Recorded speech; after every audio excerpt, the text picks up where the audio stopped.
Hi, welcome to our channel. இன்றைக்கி நம்ம வீடியோவில் என்ன செய்ய போகிறோம்னு பார்த்திங்கன்னா பொட்டேட்டோ ஃப்ரை தான் செய்ய போகிறோம். அதுக்கான உருளைக்கிழங்க நான் அரை வேக்காடாக வேக வச்சு பீஸாக கட் பண்ணி எடுத்து வச்சுக்கிட்டேன். ஒரு கடாயில் எண்ணெய் ஊற்றி கடுகு போட்டுட்டு சிறு வெங்காயம் 4 துண்டு போட்டுட்டு நல்லா சிறு வெங்காயம் வதங்குற அளவுக்கு வதக்கிக்கோங்க. எண்ணெய் கொஞ்சம் தாராளமாக ஊற்றிக்கோங்க, அப்போ தான் பொட்டேட்டோ நல்லாயிருக்கும். நம்ம வேக வச்ச பொட்டேட்டோவை போட்டு அதோடு நல்லா பரட்டிக்கோங்க. நம்ம வீடியோ நிறைய பேர் பார்க்குறீங்க, ஆனால் லைக் பண்ண மாட்டேன்றீங்க, சப்ஸ்கிரைபும் பண்ண மாட்டேன்றீங்க. நீங்கள் ஒரு லைக் பண்ணி சப்ஸ்கிரைப் பண்ணிக்கோங்க.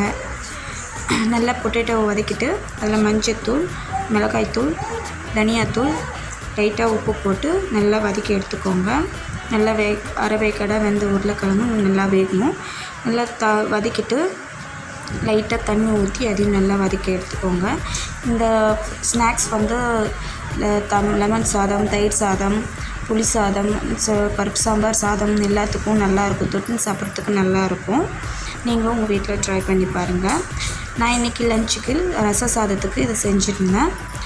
நல்லா வதக்கிட்டு ஜஸ்ட் 2 டாப் இல்லை 3 ட்ராப் அளவுக்கு தண்ணி கொஞ்சமாக ஊற்றிக்கோங்க. ஏன்னா ஏற்கனவே உருளைக்கிழங்கு நான் வேக வச்சு எடுத்துக்கிட்டோம்.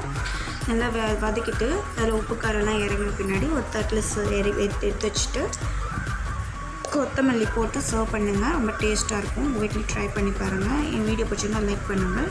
பாய்.